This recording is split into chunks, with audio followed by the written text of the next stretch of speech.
आज लगने वाला है चंद्र ग्रहण। साल 2022 का आखिरी चंद्र ग्रहण शाम 5:21 पर लगेगा चंद्र ग्रहण।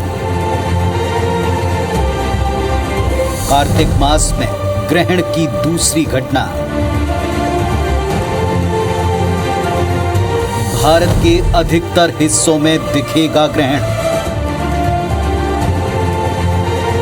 कहां-कहां दिखेगा पूर्ण चंद्र ग्रहण? आपकी राशि के लिए कितना अशुभ है ग्रहण? चंद्र ग्रहण के दौरान क्या होगी ग्रहों की चाल?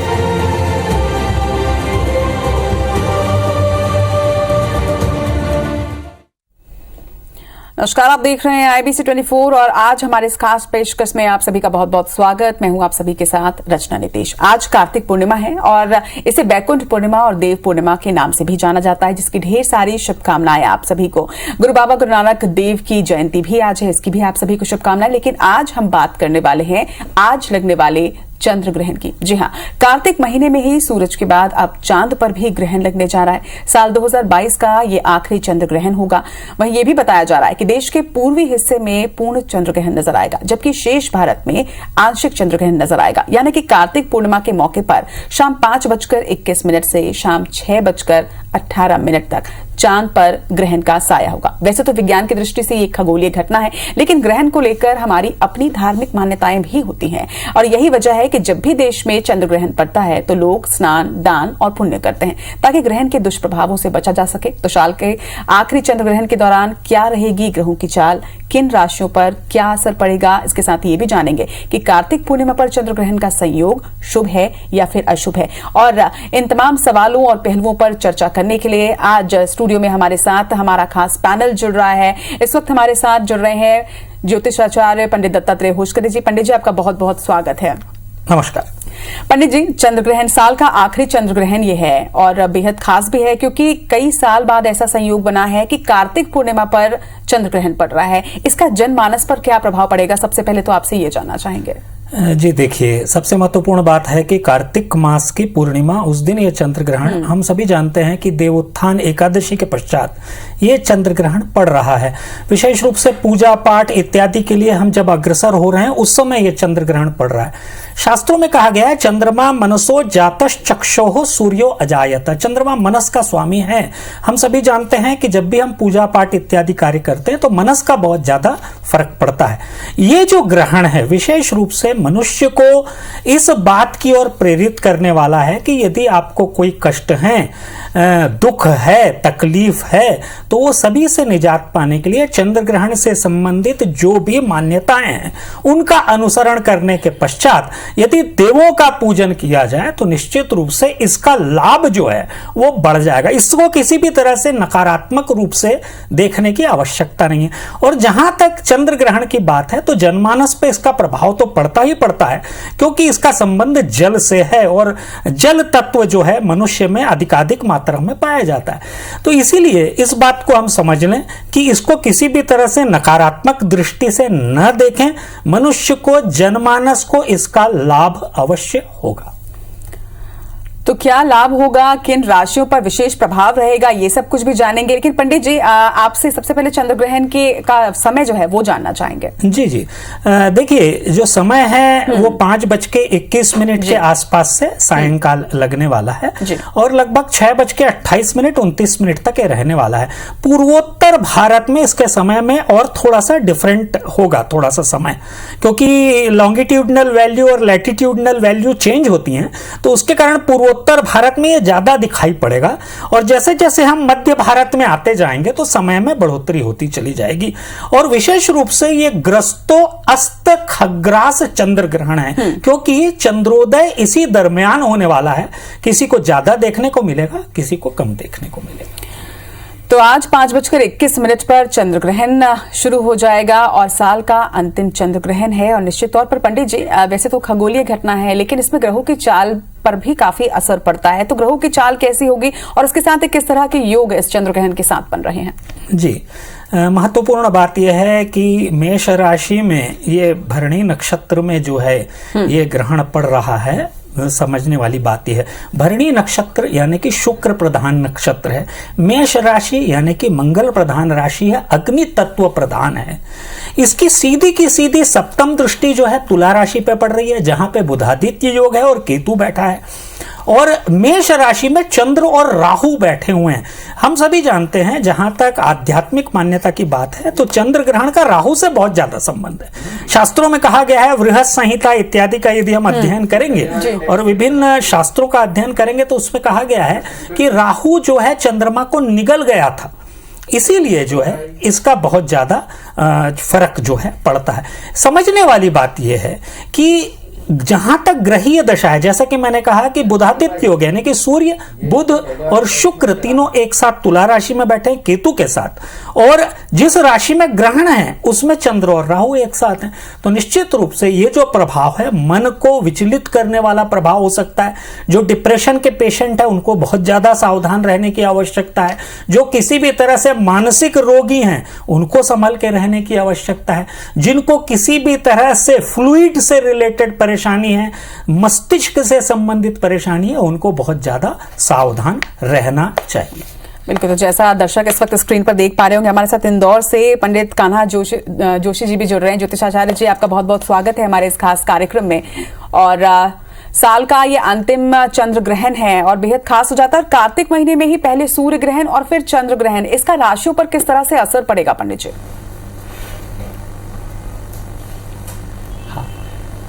आज के दिन दिनांक 8 नवंबर 2022 मंगलवार के दिन कार्तिक महीने के शुक्ल पक्ष की पूर्णिमा, कार्तिक पूर्णिमा व गुरु नानक जयंती के दिन आंशिक चंद्र ग्रहण पूरे भारत देश में कुछ क्षण में दिखना शुरू हो जाएगा। चंद्र ग्रहण जो कि मेष राशि और भरणी नक्षत्र में होने जा रहा है, इसलिए खासकर मेष राशि के जातकों को व गर्भवती महिलाओं को इस ग्रहण में कई सावधानियां बरतनी चाहिए।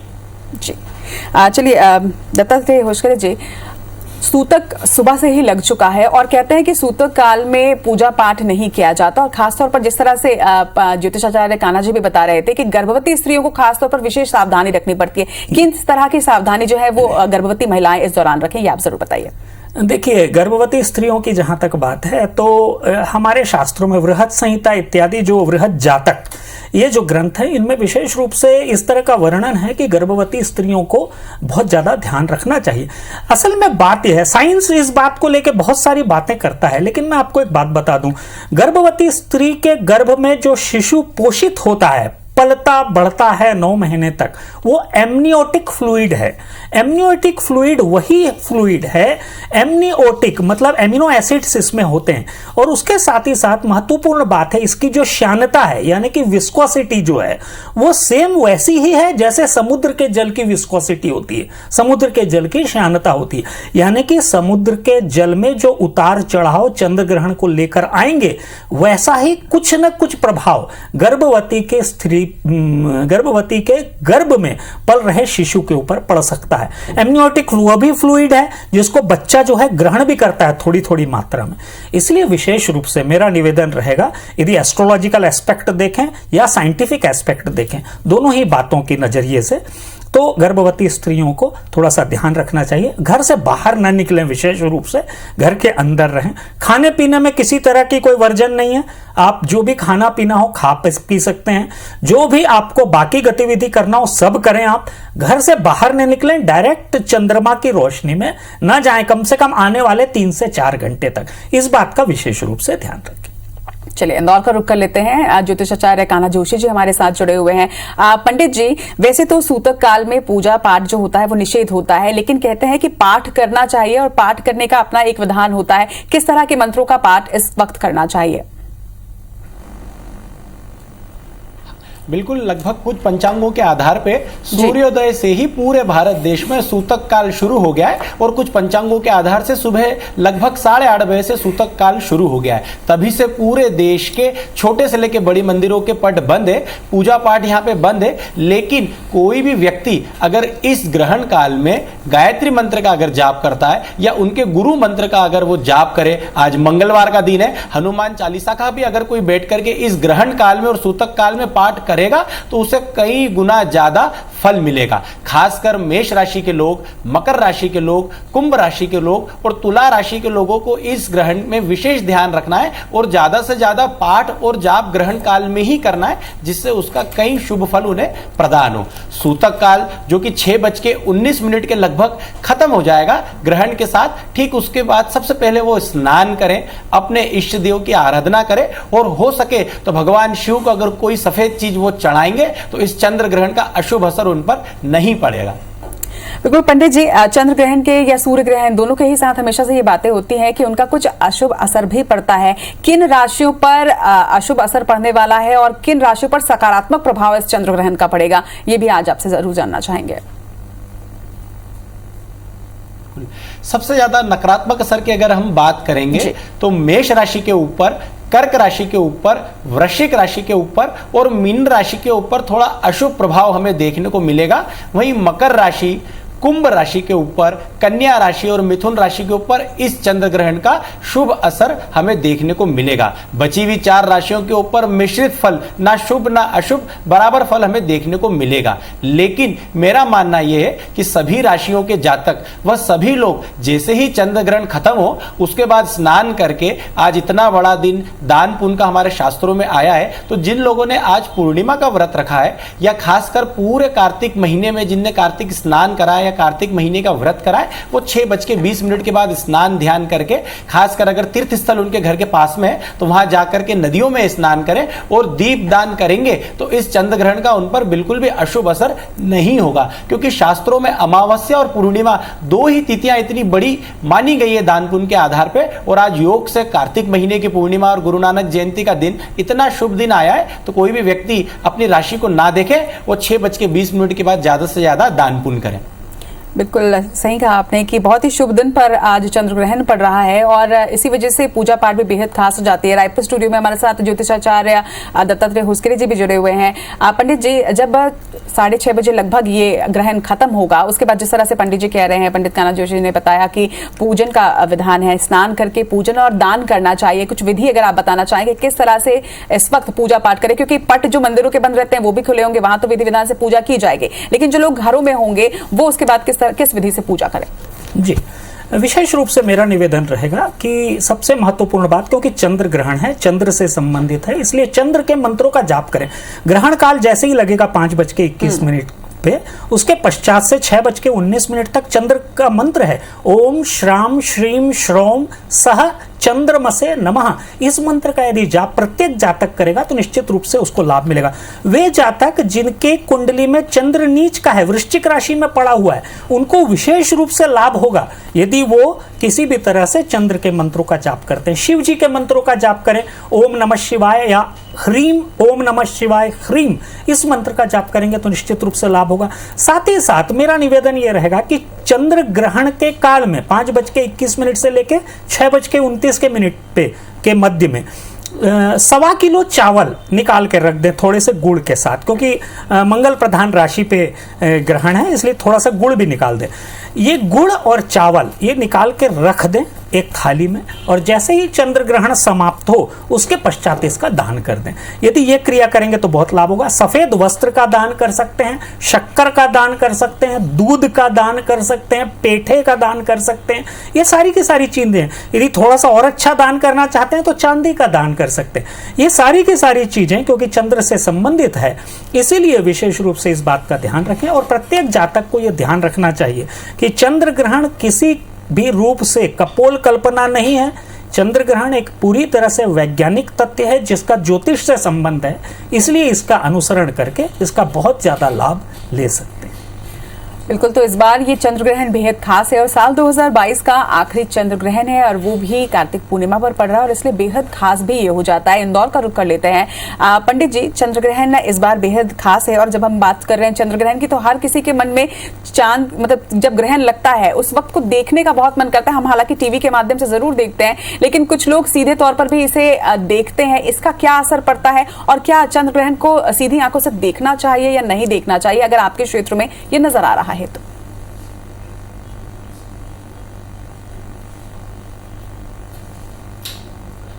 देखिए, खास करके आज के दिन मेष राशि के लोग और गर्भवती महिलाएं बिल्कुल भी खुली आंखों से आज चंद्र ग्रहण के दर्शन बिल्कुल नहीं करें। खासकर गर्भवती महिलाएं के ऊपर, गर्भ के ऊपर बुरा असर पड़ेगा, इसलिए वो एक कमरे में रह करके अपने गुरु मंत्र का जाप करें, गायत्री मंत्र का जाप करें या गोपाल सहस्त्र नाम का पाठ करें और ग्रहण को बिल्कुल भी ना देखें। और खासकर ग्रहण काल में कम से कम धारदार चीजें जैसे चाकू और केचू को भी बिल्कुल भी हाथ न लगाएं। वह कटाई का काम, सिलाई का काम, बुनाई का काम ये भी बिल्कुल भी नहीं करें। तो इन राशियों के लोगों को आज चंद्रग्रहण बिल्कुल भी नहीं देखना चाहिए और खासकर गर्भवती महिलाओं को।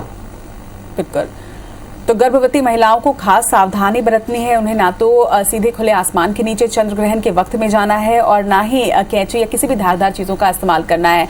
रायपुर का रुख कर लेते हैं। पंडित जी, हमने बचपन से ही सुना है कि चंद्र ग्रहण को नहीं देखना चाहिए या सूर्य ग्रहण को नहीं देखना चाहिए, इसके पीछे क्या तथ्य होता है? देखिए, जहाँ तक चंद्र ग्रहण की बात है, एक बात मैं आपको बता दूं कि चंद्र ग्रहण जो है, पृथ्वी जो है सूर्य और चंद्रमा के मध्य में आ गई हैं, तो इसके कारण ये जो है ग्रहण पड़ रहा है। सभी इस तथ्य से अवगत हैं। असल में शास्त्रों में और वैज्ञानिक तथ्य भी इस बात को प्रतिपादित करते हैं कि कुछ ऐसी रेज इस समय निकलती हैं जो आंखों को नुकसान पहुंचा सकती हैं। वो दृश्य भी हो सकती हैं, अदृश्य भी हो सकती हैं। इसीलिए विशेष रूप से चंद्र के ग्रहण लगे हुए चंद्र के दर्शन स्पष्ट रूप से न करें। और चंद्र के दर्शन करने से, जैसा कि मैंने कहा कि साइकोलॉजिस्ट भी इस बात को मानते हैं कि पूर्णिमा और अमावस्या के दिन जो भी मानसिक रोगी हैं, किसी भी तरह से मानसिक तथ्य से परेशान है, डिप्रेशन से परेशान है, उनको विशेष रूप से हानि होती है इस समय। तो यदि चंद्र ग्रहण देखेंगे तो इसका असर जो है उनके मनस पे हो सकता है। और उनके मनस पे यदि ये असर होगा तो लंबे समय तक, 6-8 महीने तक हो सकता है ये असर। इसलिए विशेष रूप से इस बात का ध्यान रखें। और जैसा कि मैंने कहा कि विशेष रूप से वे लोग जो मनस रोगी हैं, डिप्रेशन के शिकार हैं या गर्भवती स्त्रियां हैं, उनको विशेष रूप से इस तथ्य का ध्यान रखना चाहिए कि चंद्र ग्रहण के समय चंद्र को न देखें, घर से बाहर न निकलें। चलिए, तो चांद को उस वक्त में नहीं देखना है, लेकिन क्या उपाय करने हैं उन्हें खासतौर पर ये भी हम जानेंगे। चांद पर ग्रहण, हमारे इस विशेष कार्यक्रम में ब्रेक के बाद एक बार फिर से आप सभी का बहुत बहुत स्वागत है। हमारे साथ इस वक्त 2 ज्योतिषाचार्य, 2 पैनल जुड़े हुए हैं। रायपुर स्टूडियो में हमारे साथ हैं ज्योतिषाचार्य पंडित दत्तात्रेय होसकरे जी, तो वहीं इंदौर स्टूडियो में हमारे साथ मौजूद हैं ज्योतिषाचार्य पंडित कान्हा जोशी जी। एक बार फिर से आप दोनों का ही स्वागत है। और दत्तात्रेय जी, हम जाने के पहले ये बात कर रहे थे कि गर्भवती स्त्रियों को या जिन्हें भी कुछ मानसिक परेशानियां हैं, उन्हें सीधे तौर पर चांद है, जो चांद की रोशनी है, उसे इस वक्त नहीं देखना चाहिए, चंद्र ग्रहण को बिल्कुल भी नहीं देखना चाहिए। लेकिन इसके साथ ही कुछ उपाय भी होते होंगे कि खास तौर पर गर्भवती स्त्रियां ये करें, क्या ना करें, हमने उस पर तो चर्चा की, लेकिन क्या करें खास तौर पर, ये जरूर आप बताएं। जी, मैं आपको विशेष रूप से ये बताना चाहूंगा कि जो भी गर्भवती स्त्रियां हैं, एक टोटका माना गया है या उपाय भी मान लीजिए आप, कि जो नाग केसर की जड़ होती है, उस जड़ को यदि अपने पेट पे बांध के रख लें तो इससे विशेष रूप से लाभ होता है। वे लोग जिनको किसी भी तरह से प्रेगनेंसी के दौरान मिसकैरेज होने की संभावनाएं रही हैं पूर्व में भी, और डॉक्टर ने ऐसा कहा हुआ है, तो उनको विशेष रूप से इस बात का ध्यान रखना चाहिए। दूसरी चीज मैं आपको एक बात बताता हूं कि गर्भवती स्त्रियों को जहां पे वो लेटी हुई हैं या जहां वो बैठे, वहां एक बाल्टी में पानी भर के रख दें और इस पानी को ग्रहण काल के पश्चात घर के आंगन में ले जाकर धुलवा दें, किसी दूसरे के हाथ से धुलवा दें। ये 2 क्रियाएं यदि की जाएंगी तो निश्चित रूप से लाभ होगा। एक और बात मैं आपको बताना चाहूंगा कि केसर होता है या फिर गेरुआ होता है, इससे यदि पेट के ऊपर गर्भवती स्त्रियां ह्रीम या क्लीम गोपालाय नमः या क्लीम कृष्णाय नमः ऐसा बहुत ही हल्के हाथों से लिखवा दें तो इससे भी बहुत लाभ होता है। ये टोटका है, ऐसा कहा जाता है शास्त्रों में। तो ये उपाय इत्यादि किया जा सकता है। विशेष रूप से मेरा निवेदन रहेगा, गर्भवती स्त्रियों के अलावा जो भी लोग हैं जो मंदिर जा सकते हैं, पूजा पाठ कर सकते हैं, ग्रहण काल के पश्चात जैसे ही मंदिर के पट खुलें तो विशेष रूप से कर्क राशि के जातकों को, मेष राशि के जातकों को, तुला राशि के जातकों को जाकर जो है शिव जी को, क्योंकि जल तो रात्रिकालीन में चढ़ता नहीं है तो चढ़ा नहीं सकते हैं, तो एक नारियल अवश्य चढ़ा दें। एक नारियल चढ़ाकर वहां पे बैठ के ओम नमः शिवाय मंत्र का कम से कम 15 मिनट जाप कर लें। यदि ये उपाय कर लेंगे तो निश्चित रूप से आप देखेंगे कि इसके कोई भी यदि दुष्प्रभाव होने हैं तो वो कदापि नहीं होंगे। चलिए, ये तो विशेष तौर पर हम गर्भवती स्त्री और बात कर रहे थे उनके लिए कि उन्हें किस तरह के उपाय करने चाहिए, तो ये आप जरूर करिएगा। और इसके साथ ही हमारे पंडित जी जो हैं वो बता रहे हैं जिन उपायों को करने से आप पर इसका दुष्प्रभाव जो है खास तौर पर वो बिल्कुल भी नहीं पड़ेगा। इंदौर का रुख कर लेते हैं पंडित जी। कुछ राशियों पर सकारात्मक तो कुछ राशियों पर नकारात्मक प्रभाव इस चंद्र ग्रहण का पड़ने वाला है। जिन राशियों पर नकारात्मक प्रभाव है उन्हें किस तरह के उपाय आज करने चाहिए? जैसा कि मैंने पहले भी कहा, भगवान विष्णु कृष्ण भगवान की भक्ति के लिए सबसे बड़ा महीना अगर शास्त्रों में कोई माना गया है तो वो कार्तिक का महीना है। और कार्तिक का महीना आज कार्तिक पूर्णिमा के साथ पूरा हो रहा है और उसी के संग चंद्र ग्रहण का ये योग। तो चंद्र ग्रहण 6:20 के लगभग जब समाप्त हो जाएगा, उसके बाद सभी राशियों के जातक अगर घर के आसपास कोई भी तीर्थ स्थल में गंगा, यमुना, कावेरी, क्षिप्रा, नर्मदा मैया में अगर स्नान करेंगे, डुबकी लगाएंगे, तो उनके सारे ग्रहण के दोष भी दूर होंगे और उनके पितरों को भी मोक्ष मिलेगा। तो खास करके आज के दिन कोई भी तीर्थ स्थल की नदियों में स्नान करें और अगर दीप दान करेंगे, कार्तिक महीने में सबसे ज्यादा महत्व अगर किसी चीज का है तो वो दीप दान का है। पूरे देश में हमें वो दृश्य शाम को 6:20 के बाद देखने को मिलेगा। जैसे इंदौर शहर के लोग हैं तो उनके नजदीक में ही उज्जैन तीर्थ है जहां शिप्रा नदी है, पास में ही ओमकारेश्वर तीर्थ है जहां नर्मदा नदी है, वहां जाकर के स्नान करें और दीप दान करें। तो चंद्र ग्रहण क्या, जीवन में जितने भी ग्रहण आए होंगे और जितना भी दोष होगा वो सब दूर हो जाएगा। और भगवान शिव की खास करके शाम के समय आराधना करें। ओम सोम सोमाय नमः मंत्र का जाप करें, ओम नमः शिवाय मंत्र का जाप करें और ज्यादा से ज्यादा दान पुण्य करें, खास करके सफेद चीजें। तो खासकर मेष राशि के लोग, कर्क राशि के लोग, तुला राशि के लोग और गर्भवती महिलाएं आज के दिन कम से कम खुद घर से बाहर नहीं भी जा पाए तो अपने किसी साथी को बोल करके दान पुण्य जरूर करें। बिल्कुल, तो दान का विशेष महत्व होता है। पंडित जी, आपसे ये भी जानना चाहेंगे कि चंद्र ग्रहण का जो प्रभाव राशियों पर पड़ रहा है, चाहे वो सकारात्मक हो या नकारात्मक हो, ये कितने वक्त तक का प्रभाव होता है? देखिए, लगभग ग्रहण तो हमने जैसे 15 दिन पहले भी हमने देखा था कि कार्तिक अमावस्या पे सूर्य ग्रहण हम को देखने को मिला था और ठीक 15 दिन बाद कार्तिक पूर्णिमा पर ही चंद्र ग्रहण हमें देखने को मिल रहा है, जो कि मेष राशि और भरणी नक्षत्र में होने जा रहा है। इसका मिला जुला असर लगभग सभी राशियों पर हमें देखने को मिलेगा, लेकिन अगर भगवान की आराधना ठीक से कर ली जाए तो मुझे नहीं लगता कि कई दिनों तक इस ग्रहण का खराब असर हमें देखने को मिलेगा। दान पुण्य के आधार पे और मंत्रों के जाप के आधार पे अगर अपने इष्ट को प्रबल कर लिया जाए तो कोई भी ग्रहण का अशुभ असर हमें ज्यादा दिनों तक नहीं देखने को मिलेगा। चलिए, तो बिल्कुल मुझे लगता है कि आपको चिंता करने की आवश्यकता भी नहीं है। जो दर्शक हमारे इस वक्त हमें देख रहे होंगे, सकारात्मक आप सोचें और जिस तरह से हमारे दोनों ही पंडित जी आज हमने ये बातें बता रहे हैं कि किस तरह के उपाय आप सभी को करने हैं, वो जरूर आप करें। इससे किसी भी तरह का नकारात्मक प्रभाव नहीं पड़ेगा। रायपुर का रुख कर लेते हैं दत्तात्रेय जी। जिस तरह से अमावस्या पर सूर्य ग्रहण और उसके बाद पूर्णिमा पर चंद्र ग्रहण, इन दोनों का किस तरह का पूरा संयोग बन रहा है और किस तरह के योग पूरे नजर आ रहे हैं आपको? जी, जैसे कि मैंने प्रारंभ में कहा कि ये ग्रहण के अवसर पर जो है बुधादित्य योग जो है तुला राशि में है, केतु युक्त है, इसीलिए इसका कभी कभी नुकसान भी थोड़ा सा हो जाता है। जहां तक चंद्र ग्रहण या सूर्य ग्रहण की बात है तो मैं आपको बताऊं, वराह मिहिर ने 10वीं शताब्दी में जब रिसर्च किया तो उन्होंने बताया कि विशेष रूप से चंद्र ग्रहण जो है वो मेदिनी का विषय है। मेदिनी यानी कि भूगर्भ शास्त्र, यानी कि जो समुद्र में जल का उतार चढ़ाव होता है उससे संबंधित है। जब भी दो ग्रहण एक साथ पड़ते हैं, जैसे कि पिछला जो है अमावस्या को सूर्य ग्रहण पड़ा, उसके पश्चात जो है हमने देखा कि आज जो है चंद्र ग्रहण पड़ा। 15 दिनों के अंतराल में जब भी ग्रहण पड़ते हैं तो महाभारत जैसा युद्ध होता है, ऐसा शास्त्रों में कहा गया, क्योंकि महाभारत काल में यही दो ग्रहण इसी तरह से पड़े थे।